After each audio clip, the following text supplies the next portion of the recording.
Alrighty, what is going on, everybody? It is the boss man himself, the Texas gentleman, Tanner, here alongside me. We have the return to these nice little short segments here. The return of Senior Chief Executive Field Analyst, Chris. Chris, how are you doing? Senior Chief Executive Roaming Field Roaming Analyst. Field Analyst, Yeah, yes. I'm constantly on the move. Indeed, you are.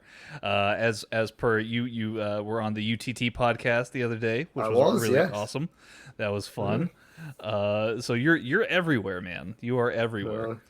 no, But you've had your eye on Watford, and Watford has mm. been particularly interesting. They've been in the news, been pretty relevant the last couple days. So let's get down to it, Chris. What's going on at Watford?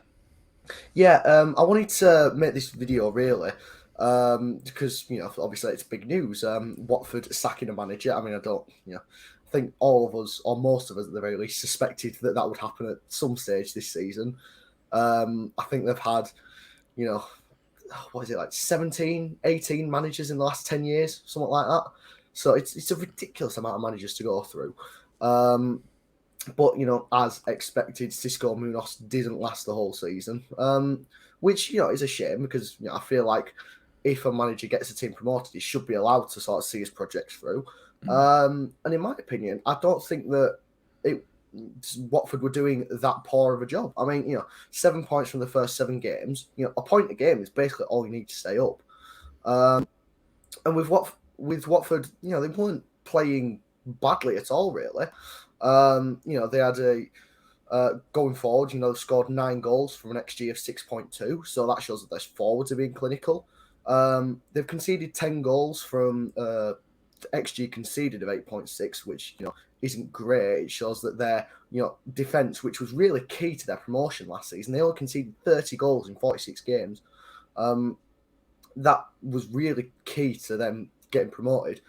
That's not as strong this season in the Premier League, but they're making up for it by more attacking prowess. The likes of Ismail Assar, who I was really surprised to see go down with them into the Championship, really struggled the first half of the season under Vladimir Ivic.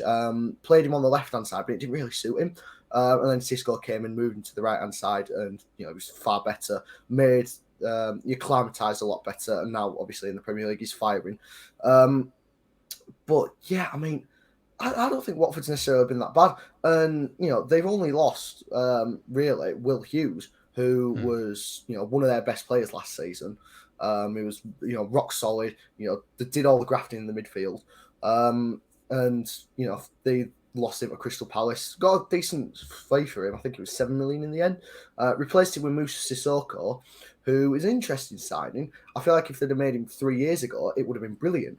But I feel like Mr. Sissoko, he's really sort of had a steep decline ever since that Champions League final, really, which I'm sure is ingrained into Tanner's mind. Yes. But yeah, personally, I don't think Watford's done that bad of a job, really. A point a game is basically what you need to stay up. And yeah, I think it's pretty harsh on Cisco, if I'm completely honest. So why, in your opinion, then, did they go about firing him? Because I mean, like you said, he got them promoted. He's seemingly made some proper changes to the team, and brought in some pretty decent players. Why fire him? Why why fix something if it's not broken? I mean, it does seem to be something that is in vogue with the Watford owners. It's very much the Italian style of football where you don't get managers staying at one club for very long. Mm. But I'm not really sure. I mean, I will say about Watford is they do have an absolutely, it's a disgusting run of games coming up. Obviously, they've got Liverpool straight after the international break. Then they've got Everton, Southampton, Arsenal, Manchester United, Leicester, Chelsea, and Manchester City. So with that stretch of like 8 or 9 games, they're probably only going to see one win out of it. I don't really see the benefit of bringing in Ranieri. Perhaps they're thinking that Ranieri will be able to provide the new manager boost that inevitably transpires when you bring in a new manager, and they're hoping that they could see some results. I mean, famously 2 seasons ago, Watford beat Liverpool 3-0. So maybe they're hoping that Ranieri can replicate those sorts of results, bringing in the new manager bounce. But personally, I think it's very harsh on Cisco. I want to make that very clear. For sure. Well, and you've brought up the man of the hour, it seems, as well, Claudio Ranieri, making his return to the Premier League. Last time we saw him, he was performing miracles for Leicester City. And, No, it wasn't actually. Oh no, yeah, he did go somewhere else before then, didn't he? Yeah, you see, I seem to forget his time at Fulham, where he was hired and sacked in the same season. Yeah. Well, that was obviously forgettable. Now, he's most remembered, I would say, for him winning the title with Leicester, and then of course his time with Chelsea a little bit there too. Obviously, Claudio Ranieri now coming into Watford, he's very much in the twilight of his career, it seems, Claudio Ranieri. So what can we expect him to do with Watford that will keep them in the Premier League this season? I think with Ranieri, obviously, like you mentioned, is that he is, an older gentleman. I think he's just turned 70, if I'm not mistaken. So he's probably not going to be sticking around at one club anyway, without taking into account that it's Watford. But I think the job that he's done at Sampdoria is really what Watford owners and fans are hoping that he'll be able to replicate at Watford. He took over Sampdoria in 2019 when they were bottom of the league, and by the end of the season he'd steadied the ship and got them into 15th. And then next season, this most recent season, Sampdoria actually finished 8th. And that was a brilliant season, from going from, in the space of 18 months, from going to rock bottom of the league to finishing, just outside of Europe.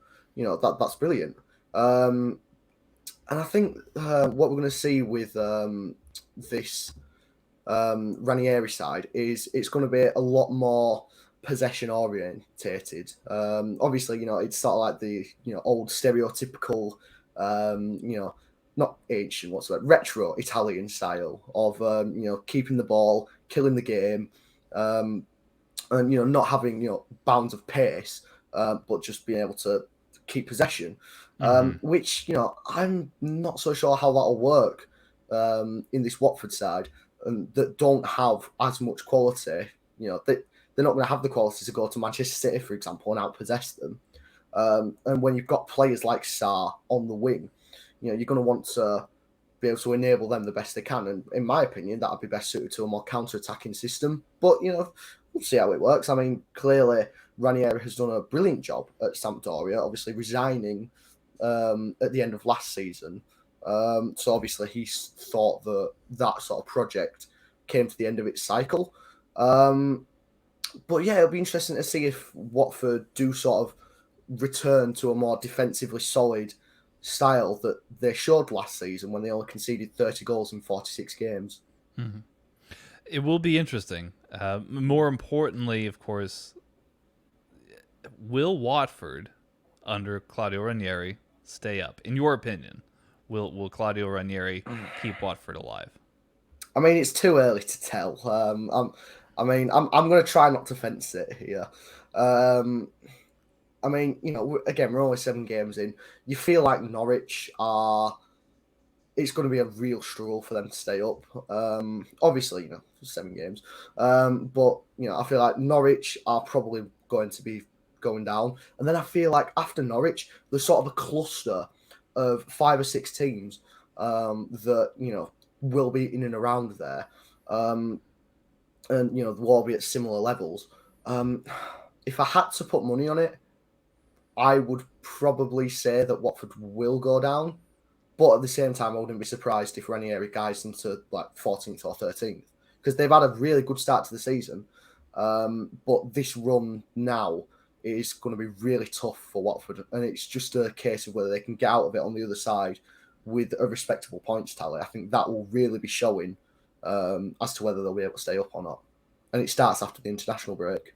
That's fantastic. Well, Chris, we thank you for your wealth of knowledge here. Where can the people find more of you and your content? Well, thank you very much. You can find me, I keep forgetting which hand. You can find me right there at Chris_BFC_. Yeah, you can find me. I just did an appearance on the UTT podcast, which, you know, I would highly recommend people check out if you are a fan of wrestling. And yeah, that's it. More on here, hopefully. Yes. Yes. If you'll have me. Absolutely, we love it every time that you stop by the Radio Tekkers studio.